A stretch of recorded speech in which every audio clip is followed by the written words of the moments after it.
मोहम्मद। बिस्मिल्लाहिर्रहमानिर्रहीम। अस्सलाम वालेकुम गाइस, कैसे हैं आप सब?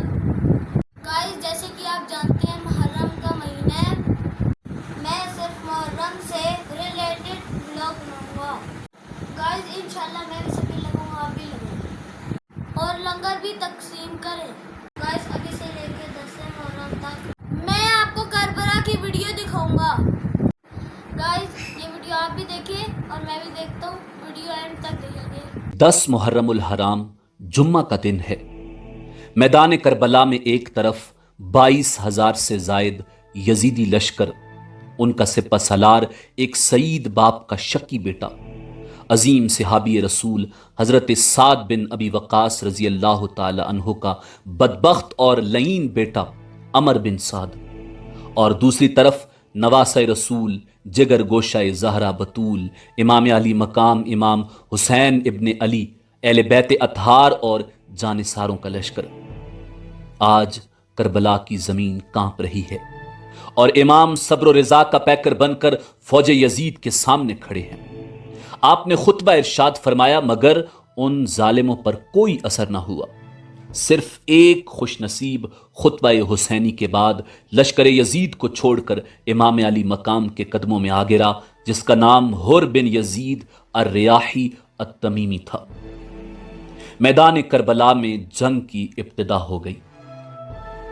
इब्ने साद देख रहा था कि इमाम अली मकाम और आपके बाद साथी बारी बारी यजीदी लश्कर के सामने आकर उनकी आंखों पर पड़े हुए पर्दे हटाने की कोशिश कर रहे हैं, और जिस तरह जनाब हुर जो कि एक दस्ते के सालार थे, वो भी यजीदी लश्कर से निकलकर इमाम अली मकाम के साथियों में शामिल होकर अपनी जान कुर्बान करने के लिए तैयार हैं, तो उसने जंग में मजीद ताखीर करना मुनासिब न समझा कि कहीं मजीद लोग भी इमाम की अजमत व फजाइल से मुतासिर होकर साथ न छोड़ जाएं। उसने अपने गुलाम दरीद से कहा कि अपने झंडे को मेरे नजदीक लाओ। उसने जब झंडा नजदीक किया तो अमर बिन साद ने अपनी आस्तीन चढ़ाई, कमान में तीर जोड़कर इमाम हुसैन के साथियों की तरफ फेंका और फिर उनकी फौज से बावाज़े बुलंद कहा, तुम सब लोग गवाह रहना कि सबसे पहला तीर मैंने ही चलाया है। इब्ने साद की तरफ से पहला तीर चलाना गोया ऐलान जंग और जंग की इब्तिदा करना था। इब्ने साद की तरफ से पहला तीर चलाकर ऐलान करने से उसके सिपाहियों में जोश व खरोश पैदा हो गया और उन्होंने भी तीर बरसाना शुरू कर दिए। इस तरह गोया जंग का आगाज हो गया। फिर अरबों के रिवाज के मुताबिक दोनों तरफ से जंगजू एक एक करके एक दूसरे के मुकाबले पर आए और अपनी बहादुरी के जौहर दिखाए। अब जंग बाकायदा शुरू हो चुकी है।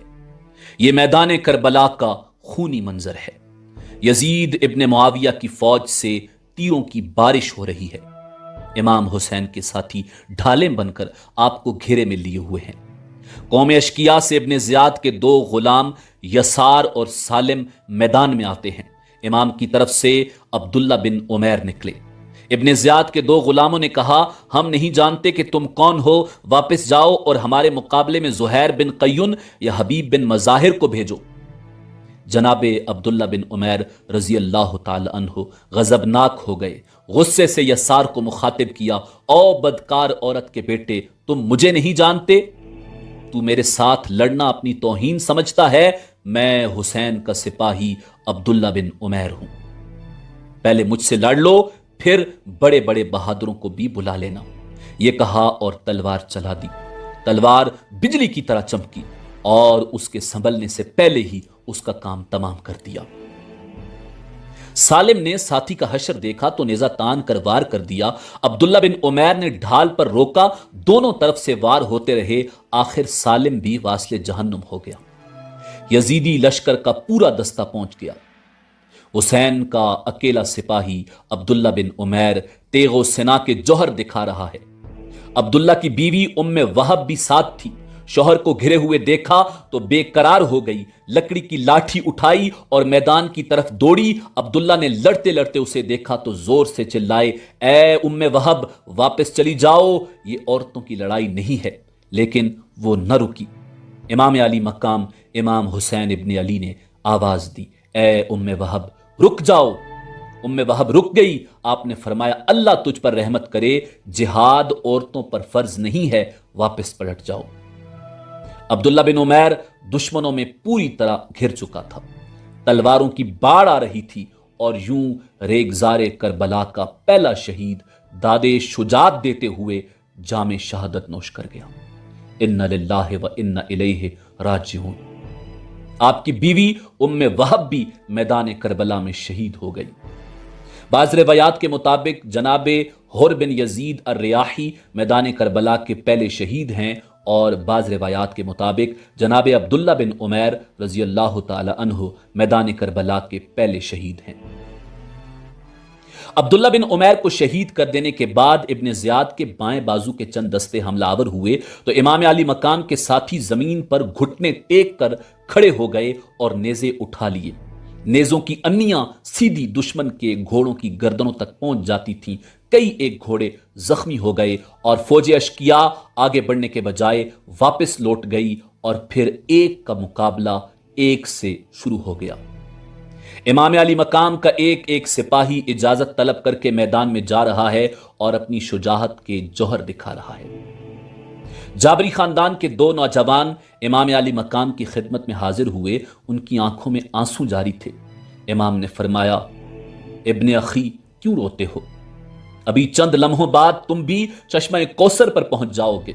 انہوں نے روتے ہوئے ہی جواب دیا یا امام، ہم اپنے لیے نہیں روتے، ہمیں تو آپ کی مصیبت پر رونا آتا ہے، ہمیں تو اس بات پر رونا آتا ہے کہ دشمن نے آپ کو چاروں طرف سے گھیر رکھا ہے، مگر ہم آپ کے کسی کام نہیں آ سکتے۔ کاش ہماری ہزاروں جانیں ہوتیں اور ہم بار بار آپ پر قربان ہوتے رہتے، اس طرح شاید ان خون خاروں کا کلیجہ ٹھنڈا ہو جاتا اور یا امام آپ بچ جاتے۔ امام علی مقام نے فرمایا میرے بیٹو، اللہ تعالیٰ تمہیں اس نیک جذبے کی جزا عطا فرمائے۔ ہم سب ایک ہی مقام پر جمع ہونے والے ہیں، اور یہ مشیت الہیہ ہے جس کو ہر حالت میں تسلیم کرنا ہی پڑتا ہے۔ پھر انہوں نے میدان میں جانے کی اجازت مانگی۔ امام علی مقام نے خدا حافظ فرما کر اجازت فرما دی۔ دونوں نوجوان میدان میں آئے، ایک ایک کو بلاتے رہے اور قتل کرتے رہے۔ دشمن نے بہادروں کی تلوار کے جوہر دیکھے تو پورا دستہ بھیج کر گھیرے میں لے لیا۔ حسینی سپاہیوں نے پوری جواں مردی سے سپاہیوں کے پورے دستے سے مقابلہ کیا۔ وہ دشمنوں کا مقابلہ بھی کر رہے تھے اور بلند آواز سے السلام علیکم یا ابن رسول اللہ بھی پکارتے جا رہے تھے۔ بالآخر جسموں پر تیروں اور تلواروں کے کئی زخم کھانے کے بعد جام شہادت نوش کر گئے۔ ان للہ و انا الیہ راجعون۔ ان کے بعد حضرت حنظلہ ابن اسد امام علی مقام سے اجازت طلب کر کے میدان جنگ میں آ گئے۔ میدان جنگ میں گھوڑا پھیرتے ہوئے قوم اشکیا کو مخاطب کرتے ہوئے فرمایا میں ڈرتا ہوں کہ تم پر قوم عاد و سمود کی طرح عذاب نہ مسلط کیا جائے۔ ابھی ابن رسول کے چند ساتھیوں کی جانیں رائے خدا میں قربان ہوئی ہیں۔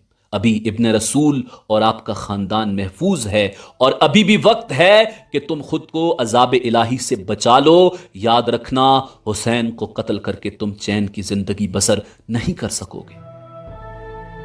جناب حنظلہ ابھی گفتگو کر ہی رہے تھے کہ ان کے گرد کئی تیر سنسناتے ہوئے آ کر گرے، اور ساتھ ہی آواز آئی کہ تقریر ختم کرو۔ اس کے بعد مقابلہ شروع ہو گیا۔ حسین کا سپاہی بڑی جواں مردی سے لڑتا رہا اور دشمنوں کو واصل جہنم کرتا رہا، اور پھر کئی دشمنوں کو قتل کر کے شہید ہو گیا۔ انا للہ و انا الیہ راجعون۔ لشکر یزید جلد از جلد اس جنگ کو ختم کر دینا چاہتا تھا، اس لیے وہ لوگ بڑھ بڑھ کر شدید حملے کر رہے تھے۔ ان کے لیے یہ خیال بھی افسوس کا باعث بنا ہوا تھا کہ ہماری تعداد اس قدر زیادہ ہونے کے باوجود ان چند لوگوں پر ہم فتح یاب کیوں نہیں ہو رہے۔ اب انہوں نے پھر چاروں سمت سے زبردست حملہ کر دیا۔ امام علی مقام کے ساتھیوں نے اپنے گھوڑے چھوڑ دیے اور پیدل ہو گئے۔ انتہائی زبردست مارکا تھا۔ امام علی مقام کے کئی ساتھی اس حملے میں کام آ چکے تھے، تاہم یزیدیوں کا حملہ پسپا کر دیا گیا تھا۔ اس مارکے میں جناب حبیب بن مظاہر، عمر بن خالد، साद मौला जब्बार बिन हारिस और मजमा बिन उबैदुल्ला रजी अल्लाह ताला अन्हुम को जामे शहादत नोश करना पड़ा। अब जंग इंतहाई शदीद दौर में दाखिल हो चुकी है। इमाम अली मकाम के बेशतर साथी जामे शहादत नोश कर चुके हैं, जिनमें पिसरान अकील और हजरत मुस्लिम बिन अकील के दो साहिबजादे भी शामिल हैं। दोपहर भी करीब आती जा रही है और जंग भी शदीद होती जा रही है। मैदान करबला में हर तरफ खून ही खून दिखाई दे रहा है। जंग पूरे जोर शोर से जारी है। दोनों जानिब से एक एक दो नौजवान मैदान में आते हैं और तलवार के जौहर दिखाते हैं, मगर हुसैन इब्ने अली के बहादुरों का रंग जमा मर्दी कुछ और ही है। उनमें से जो भी जाता है वो कई यजीदियों को वास्ले जहन्नुम करने के बाद उस वक्त शहीद होता है जब उसे फौज के कई दस्ते चारों तरफ से घेर लेते हैं। बसूरत दीगर अकेले के सामने जो भी आता वो जरूर कत्ल हो जाता। यजीदी फौज के दाएं बाजू के सिपा सलार अमर बिन अल हज्जाज ने यजीदियों को ज्यादा कत्ल होते देखा तो जोर जोर से चिल्लाने लगा, अहमको, पहले ये तो अंदाजा कर लो कि तुम किन लोगों से लड़ रहे हो। ये इब्ने हैदर के साथी हैं और जान पर खेले हुए हैं। एक एक करके इनके मुकाबले पर न जाओ, सब के सब कत्ल हो जाओगे। एक के मुकाबले में एक